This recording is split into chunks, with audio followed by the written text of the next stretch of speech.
Setiap hari, anak-anak melangkah ke lingkungan belajar dengan harapan sederhana.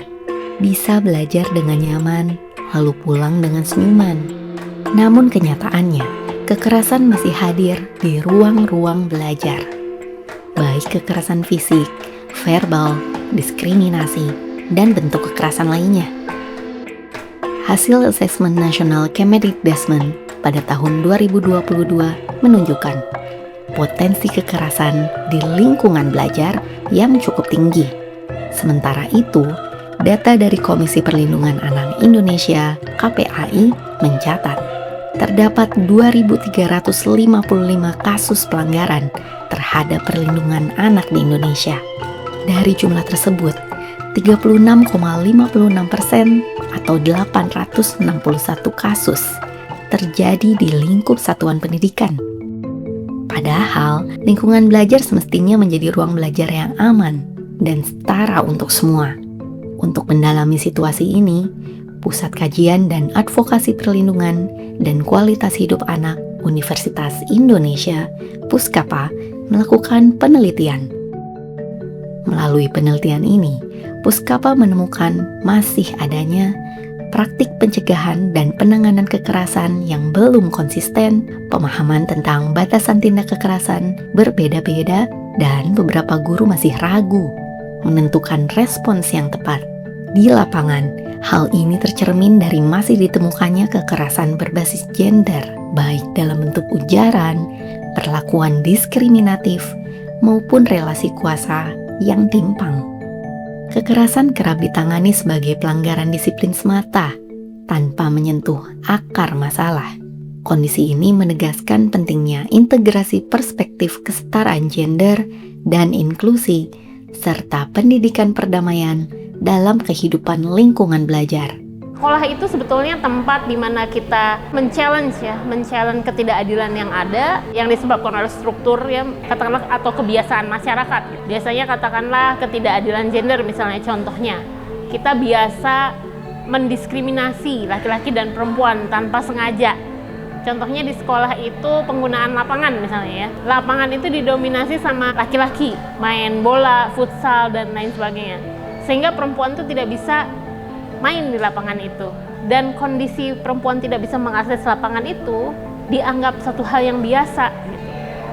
Nah, lewat praktek-praktek pendidikan seperti itu, ketidaksetaraan ini bisa terlestarikan, jadi bertahan di masyarakat. Tapi sebetulnya sekolah itu jadi tempat juga untuk menantang itu, untuk merubah itu. Jadi kalau misalnya sekolahnya berperspektif kesetaraan dan keadilan gender, laki-laki dan perempuan bisa punya kesempatan yang besar untuk mengeksplorasi potensi yang dia miliki, yang dulu sebelumnya dianggap kalau laki-laki emang suka sport, perempuan nggak suka sport, itu dianggap normal, padahal mungkin karena kesempatannya yang nggak ada gitu. Pendidikan perdamaian itu ada dua hal gitu ya yang dipelajari. Yang pertama adalah mempelajari konsep, kemudian juga mempelajari keterampilan, dan juga menanamkan nilai-nilai perdamaian. Jadi mempelajari konsep-konsep apa itu perdamaian, apa itu konflik, apa itu kekerasan, macam-macam. Kemudian kita juga belajar tentang keterampilan-keterampilan untuk menyelesaikan masalah secara damai. Saya pernah punya contoh begini, di sekolah kami yang ada di Aceh gitu ya. Siswa-siswanya diajak untuk datang ke sebuah kantor instansi yang kemudian di sana banyak sampah berserakan.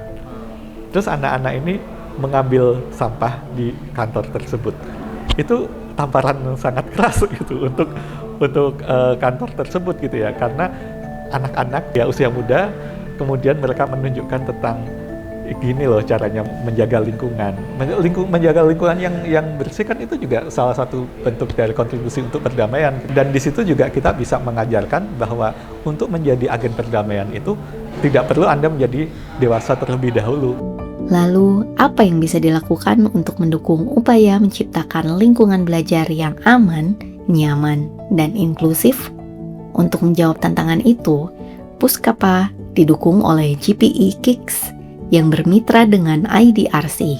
mengimplementasikan program untuk mendorong lingkungan belajar yang aman dan setara dengan pendekatan kesetaraan gender dan inklusi, serta pendidikan perdamaian di 6 lingkungan belajar di Aceh, Banten, dan Maluku dari jenjang SD hingga SMA.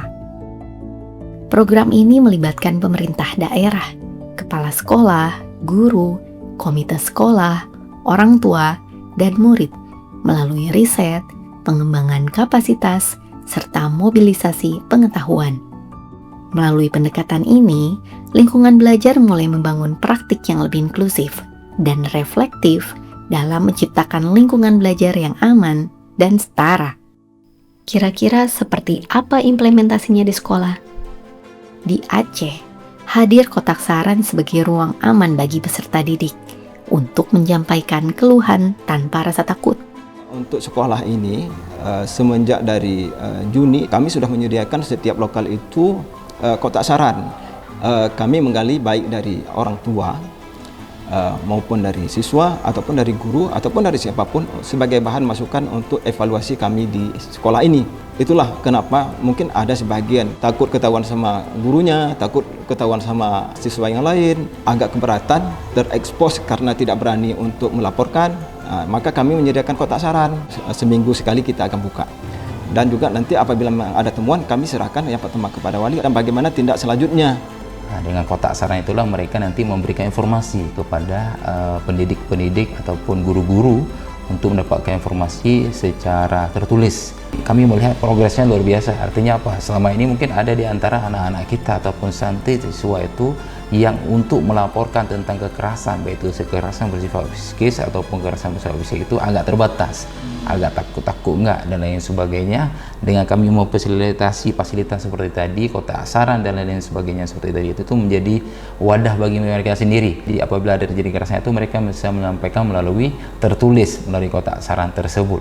Di Banten, diterapkan sistem poin pelanggaran untuk menegakkan kedisiplinan melalui proses yang terukur. Kalau poin itu sudah diterapkan, tapi ada beberapa penambahan terakhir kita, terutama khususnya untuk kekerasan, itu poinnya sangat mempengaruhi gitu, karena kan terkait dengan psikologis anak-anak dan kita juga evaluasi ternyata penting untuk siswa. Tahap-tahapannya kita lebih jelas ketika ada masalah siswa terkait tentang kekerasan. Selama ini kan kita tidak ada untuk pengaduannya kemana, hanya ke wali kelasnya saja. Kalau sekarang kan kita ada tahapannya mulai dari link pengaduan, ya kemudian disaring lagi dari wali kelas, kemudian dirapatkan dengan tim gitu, kemudian ada tindak lanjutnya. Kita lebih terstruktur jadinya. Di Maluku, pendekatan personal antara guru dan peserta didik dijalankan lewat dialog. Dari setelah mengikuti pelatihan ini sebenarnya dampaknya bagus, kita lebih memahami cara-cara atau teknik yang kita gunakan untuk mengatasi siswa. Jadi kadang siswa yang mau punya perilaku kekerasan itu kadang orang tua langsung bawa ke kepolisian misalnya. Setelah kita mengikuti pelatihan ini sesuatu kegiatan yang sangat luar biasa. Kenapa? Ketika ada masalah yang seberat apapun kita punya teknik untuk cara menyelesaikan di sekolah karena kita punya tim. Dengan pengetahuan yang kami miliki sejak diberikan penguatan oleh tim Puskapa, sehingga dalam penanganannya juga kami sudah cukup maksimal, sehingga kalau dilihat keadaan setiap hari tindak kekerasan di sekolah kami itu sudah alhamdulillah sudah sangat menurun. Dengan penerapan yang tepat, inisiasi ini bisa jadi kunci terciptanya lingkungan belajar yang aman dan inklusif. Melalui kolaborasi yang telah terjalin antara pemerintah pusat, daerah, dan Puskapa, kita dapat terus memperkuat langkah-langkah pengembangan kapasitas melalui pelatihan dan penelitian yang berkelanjutan. Kami percaya kebijakan ini bisa benar-benar hidup di ruang kelas berkat peran banyak pihak. Karena lingkungan belajar yang aman dan setara adalah hak setiap anak.